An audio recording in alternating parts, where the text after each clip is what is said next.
일생일대에 놓칠 수 없는 기회라 여겼습니다.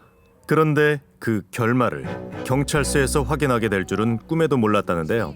피해자세요? 얼마 정도 당하셨나요? 저는 4천 정도. 아마 저희가 살렸어요. 혹시 돈 날라가는 건 둘째치고 직장을 잃으면 이게 너무 커요. 울산의 한 경찰서 앞은 요즘 날벼락 같은 소식을 듣고 찾아온 사람들로 늘 소란스럽답니다. 경찰들한테 주먹을 보여줄 수 있다고 의지를 하고 있다는데. 부모님이 전화를 좀 명예훼손 이런 걸로 해갖고 가중을 더 얹었으면 좋겠어요. 이들은 모두 같은 사건에 얽혀있는 피해자들입니다. 찾으러 다니다가 또 다른 피해자를 만난 거예요. 좀 복잡하게 얽혔는데 같이 취업 사기 당하셨죠. 맞다고. 모두 한 사람의 말을 믿었기 때문이랍니다. 피해자 오민재 씨는 자신이 국내 굴지의 중공업에 다니는 정직원이라며 피해자들에게 솔깃한 제안을 해왔답니다. 자리가 있다 하는데 이번이 뭐 마지막이라 그런다. 책임지고 해주겠다 이렇게 하면서 이제 돈을 넣게 되는 거죠. 이 친구랑 또 소개를 해준 거였고 사진도 중국 안에서 찍은 그 현장 사진. 중공업 내부를 배경으로 찍은 사진까지 보여주니 믿을 수밖에 없었다는데요. 부산, 시내 뭐 거창, 서울 다 울산으로 불러들인 거예요 지금. 대기업의 특채로 입사를 시켜주겠다며 피해자들에게서 적게는 수천만 원부터 억대에 이르는 돈을 가로챈 겁니다. 총 접수된 피해자만 30명, 총 피해 금액은 20억 2,800만 원, 20억 2,800만 원입니다. 더 있을 가능성도 있나요? 네, 미용실 원장님 통해서 알게 됐다는 피해자도 나오고 있는 상황에서 다른 또 루트로 해가지고 또 알게 된 피해자도 있을 수가 있죠. 아, 이거예요? 네, 맞습니다. 출입증인데 이 범인이 이거를 위조해가지고 직접 그 피해자들한테 자 주니까 피해자들이 그냥 감쪽같이. 실제 기업에서 사용하는 것과 똑같은 출입증을 위조해 나눠줬다는데요. 뿐만 아니라 피해자들의 이름과 직책, 부서가 새겨진 실제 작업복을 건네기까지 했습니다. 오랫동안 대기를 하고 있으니까 피해자들이. 최근에 생긴 피해자 같은 경우는 얼마 안 기다렸고 첫 피해자 같은 경우는 굉장히 오래 기다린 케이스고 얼마나요? 한 1년 반? 2년? 하지만 이해가 가지 않습니다. 아무리 회사 유니폼과 출입증을 받았다고 해도 어떻게 1년이 넘게 의심조차 하지 않고 기다릴 수 있었을까요? 그럴 만한 이유가 있었답니다. 20년을 걔 친구인데 저는 다 했고 또 다른 친구는 부모님끼리도 다 아는 사이인데 부모님이 다 돌아가셨거든요. 그런 상황에서도 이 친구를 꼬셔서 돈을 받아서 입사시켜준다고. 오래전부터 친구들은 오 씨가 그 회사에 다니는 줄 알았다는 겁니다. 저는 이 친구가 중공업을 다닌다는 걸 처음 얘기했던 게 한 6년 7년 됐을 거예요. 정말 꼴통이었는데 철이 들고 공부를 해서 진짜 했는가 보다. 모든 게 치밀한 계획인 걸 까맣게 모른 채 그저 대기업에 다니는 성공한 친구인 줄 알았답니다. 머리부터 발끝까지 다 명품이었어요. 딱 뽑으면 한 400. 밥 먹으면 일단 제가 무조건적으로 계산을 해요. 몇 년에 걸친 가짜 직원 행세 끝에 달콤한 유혹을 하기 시작했습니다. 중공업 다니니까 괜찮게 생활하고 있구나. 나도 미래를 위해서 한번 또 투자해볼 만도 하고. 취향난도 심하고 이런 한국에서 진짜 마지막 살아가는 저한테 동아줄이었고. 친한 친구, 친구의 친구, 친구의 지인 등 오 씨에게 줄을 대려는 사람들이 점점 많아졌고 피해 금액 역시 눈덩이처럼 불어났습니다. 그중엔 직장에 다니며 가정을 이룬 사람도 있답니다. 사원 좀 보여주지, 뭐 옷 같은 거 다 맞춰갖고 갖다 주지. 길거리에서 서서 얘기를 하는데 중국 원 입은 사람은 아저씨 하고도 막 인사하면서 막 그러는 거야. 그게 누군데 했더니 우리 과장. 오 씨의 수법은 점점 더 치밀해졌습니다. 의심이라도 흘러치면 회사 상사라는 사람이 수시로 전화를 걸어왔답니다. 너 뭐지 조사하지? 부사장님 내가 오늘 또 출근해서 확인을 했어. 지금은 일주일이지만 또 밀리고 그러는 아닙니까? 야 그건 아니야. 부사장님 오늘 하기 싫은 거 맞으니까 내가 요번 주에 계속 확인을 해서 하고 기장기하니까 아마 상원이 욕하고 계실지다 아마. 우리가 지금 거리 쭉 보고 좀 사람답게 살아야 될 거 아니다. 걔가 우리랑 동갑이다. 목소리가 그렇게 믿을 수밖에 없는 목소리였어요. 근데 걔를 만난다고 해서 다른 한 40대쯤 되면 아저씨를 써가지고 직접 이렇게 커피숍 같은 데서 만나게 해주네. 자신이 과장이라며 전화를 걸어온 이는 사실 오 씨가 동원한 공범 박 씨였습니다. 가정이 있고 뭐 이렇다 보니까 좀 더 그냥 이제 안정적인 생활을 하고 싶고 뭐 이렇게 해서 이제 깐난애기 낳고 하니까 이제 막말로 복지였어요. 학자금이 나오니 뭐 그런 거. 게다가 오 씨를 믿고 기다린 결정적인 이유가 있었다는데요. 대부분 그렇게 아파트로 이렇게 집을 구해주. 이거는 외국인들하고 임원들만 사는 집인데 회사 뭐 부사장 라인이 그 집 라인이라고 특별히 얘기를 해주겠다. 피해자들이 오 씨를 전적으로 믿게 된 데엔 회사에서 제공한다는 사택의 위력이 컸는데요. 당시엔 꼼꼼하게 따져볼 새도 없었답니다. 한 이틀 남겨놓고 그냥 집 구했는데 보증금 넣으라고 가계약이 걸려있어 뭐 위약금을 내야 되고 이래 되면 일적으로도 지장이 있고 막. 나중에 천천히 옮기겠다 얘기를 했는데 돈을 급하게 막 요구를 하는 거죠. 뭐 재촉을 하면서. 취업 알선이 어그러질 수도 있다는 말에 피해자들은 서둘러 보증금까지 내고 사택에 입주했다는데요.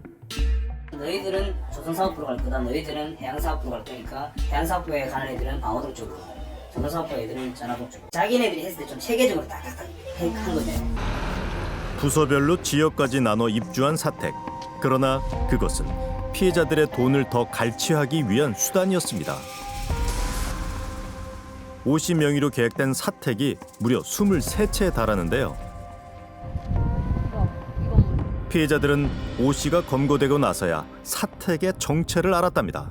피해자들 모여가지고 만나보니까 오씨 몇 층에 있었잖아요. 몇 층, 저는 몇 층에 있었습니다. 이렇게 나오는 거예요. 그 오피스텔에 층별로 다 있었어요. 사람들이. 짧게는 몇 개월, 길게는 2년이 넘는 시간 동안 피해자들은 이 좁은 원룸에서 출근하는 그날만을 기다리며 희망의 끈을 붙잡고 있었습니다. 답답했죠. 그 있는 동안 아무것도 할 수 없고 그냥 그 방에서 기다려야 되는데 잘 안 되니까 감옥에 갇힌 기분이었죠. 그러나 기약 없는 기다림의 끝은 참담했습니다. 계속 일주일씩 딜레시키니까 일도 못하네. 8개월 동안 손가락만 깔고 있었는데 인생을 건 사람들이기 때문에 진짜 거기에 비관해가지고 몸이라도 내고 이랬으면 그거 어떻게 하냐고 좋을까. 그렇게 챙긴 돈으로 피해자 오 씨는 인근의 고급 아파트에서 살았다는데요. 실례합니다. 네. 안녕하세요. 여기 혹시 씨 비슷했는데요. 집주인은 그를 기억하고 있을까요? 1250 있었어. 부동산에서 뭐 중고 사람이다. 계약할 때 혼자 계약할까요? 그런데 오 씨가 월세로 살던 넓은 아파트에 버리고 간 서류들이 있었습니다. 피해자 거. 서류에 이거 좀 뜯어보지도 않았어요. 구직을 희망하며 공들여 쓴 이력서도 피해자들의 귀중한 시간과 돈도 그렇게 버려진 겁니다. 피해자 오 씨는 자신의 집은 물론이고 사택 23채도 월세로 계약했습니다. 그런데 지금 한두 달만 제때 돈이 들어갔고 참 힘들게 월세를 받았죠. 근데 최근에 이제 3월 달부터는 아예 제가 안 들어오기 시작했어요. 임대한 가짜 사택은 물론 자신이 살던 집 월세도 밀렸다는 겁니다. 그동안 오 씨가 받아 챙긴 20억 원이 넘는 돈은 다 어디로 간 걸까요? 용비라든가 뭐 같이 여행 다니는 경비, 그리고 뭐 그 고급 차 사는 돈, 그리고 이전 피해자한테 그 뭐 직구해주는 그런 전세 보증금, 그런 돈들로 많이 나간 것 같습니다. 보니까. 남은 돈은 없어요. 도피 생활하면서 쓰다가 남은 돈이 60만 원인 거, 그리고 그게 답니다. 하지만 피해자들은 돈이 없다는 게 말도 안 된답니다. 제 생각에는 돈은 다 빼돌렸어요. 일단. 이거를 집안에 산다고 맨 처음에 저희한테 얘기했거든요. 재작년 한 8월달, 9월달쯤 맞습니까? 집안에 누가 하시는 거 맞습니까? 맞대요. 엄마 통장 넣어달라 해가지고 그래서 우리는 통장 넣어준 거거든요. 그걸 아니라고 지금 와가지고 뭐 난 몰랐다 이거 자체가 말이 안 되고. 오 씨의 가족들이 사기에 가담했다는 겁니다. 우리의 집에 봐주시는 분이 누구예요? 어머니 친구예요. 그렇게는 그 사람들이 어떻게 이렇게 다 보지는 자기를 술안 내놓고 여기를까지 기다려봐요. 6일까지 아무리 지난다고 그랬다. 오 씨의 어머니에게 돈을 건넨 사람도 7명이나 된다는데요. 그의 형 또한 의심스럽답니다. 작년 4월에서 5월쯤에 자기 형이 먼저 들어갔다.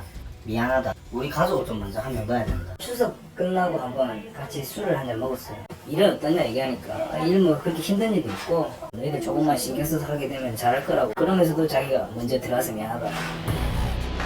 오 씨가 자신의 형을 먼저 취업시키겠다고 했고 얼마 안가 형제가 나란히 유니폼을 입고 다녔다는 겁니다. 하지만 피해자 같은 경우는 자기가 대리라고 하고 다녔거든요. 두 분 다 저희 회사 직원은 아니라고. 아, 두 분 다요? 네, 근무 이력이 아예 없어요.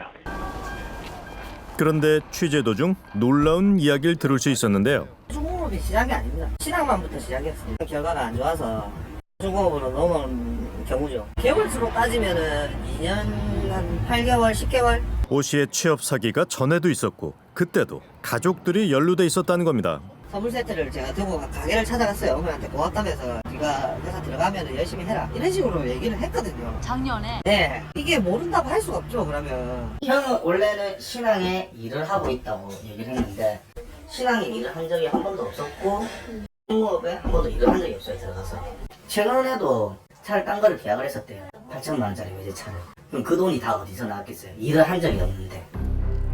오 씨의 형은 왜 동생을 통해 중공업에 취직했다고 말하고 다닌 걸까요? 우리가 집으로 찾아가 봤지만 동생 잡혀 들어간 이후부터 안 들어온 것 같아요. 동생이 검거된 뒤로 그의 형 또한 자취를 감췄습니다. 오 씨는 외가 친척 중에 회사 고위 간부가 있다고 공공연히 말해왔습니다. 그의 어머니는 거짓말인 줄 알면서도 왜 피해자들을 안심시켰던 걸까요? 그런데 일단 저희 동생이 저희 집 앞으로 대구 대출을 받아서 저희 집도 다 나가는 상태인데 지금 저희 어머니랑 저랑 공공이라고 생각을 한다고요? 동생이 다니고 있는 줄 알고 있고 동생은 연이 있다고 얘기를 해가지고 어머니한테 그렇게만 얘기해달라고 시킨 것밖에 없습니다. 지금 그러면 중공업 다니세요? 안 다닙니다. 근데 왜 다닌다고 얘기를 하신 건지. 제가 그럼 이 나이에 뭐라도 해야 될 거 아닙니까? 쪽팔려서 일하고 있다고 말하지도 못하니까. 하지만 오 씨의 범행이 밝혀진 후에도 형의 거짓말은 계속됐습니다. 회사에 정식 직원으로 다니고 있던 게 맞아요? 저는 그래 알고 있는데 솔직히 전 못 믿겠어요. 솔직히. 행님이 통해서 회사를 들어갔다면서요? 예. 정식 직원이에요? 예, 저는 정식 직원입니다. 이상한 건 또 있답니다. 바로 오 씨가 사용하던 통장 거래 내역이었는데요. 오 씨가 자신의 형과 어머니에게 꾸준히 돈을 보낸 겁니다. 하루에 여러 번 목돈을 옮긴 정황도 보이는데요. 20만 원, 40만 원 그렇게 보냈습니다. 제가 한 번씩 빌려달라고 하면 그 정도로 거래 못합니까? 그러면 어머님한테 보낸 거는 어떤 거예요? 돈을 보내준 게 아니고 어머니 카드랑 제 카드랑 지가 신용이 불량이 돼가지고 지가 다 썼습니다. 그 카드값을 지가 내야 되지 않겠습니까? 그게 말이 됩니까? 그 돈을 다 썼다는 게. 이게 본인이 살고 있는 아파트도 보증금이 1,160이라는데 차도 중고래요 그거. 대출일 거예요. 자기 형이랑 엄마죠. 100%입니다. 100%. 100%. 예. 현재 경찰에서도 이 부분에 대한 의혹을 조사할 예정이라고 합니다. 공범은 받은 게 300만 원 정도밖에 안 된다라고 이야기하고 있거든요. 돈 분배 면에서는 자기 엄마가 받은 돈이 더 많다고 봐야 되겠습니다. 그리고 거기에 대해서 만약에 또 혐의가 인정된다면은 다시 또 사건 또 추가가 돼야 되지 않겠습니까? 취업 사기 피의자 오 씨는 잡혔지만 그의 가족들은 모두 어디론가 사라졌습니다. 피해자들이 오 씨에게 빼앗긴 돈을 보상받을 길은 막막하기만 한데요. 쉬운 길로 가려다 진흙탕에 빠진 자신이 한심스러워 가족들에게조차 털어놓지 못했답니다. 앞으로가 막막하죠. 그 돈도 돈이고 다른 일을 준비해야 된다는 것 자체가 이제는 어린 나이도 아니기 때문에. 오 씨는 대기업 취업이라는 거짓 희망을 띄워놓고 돈과 시간 그리고 사람 사이의 믿음을 빼앗았습니다. 절박한 사람의 마음을 이용하는 이런 악질적인 희망 고문은 더 이상 없어야 하지 않을까요?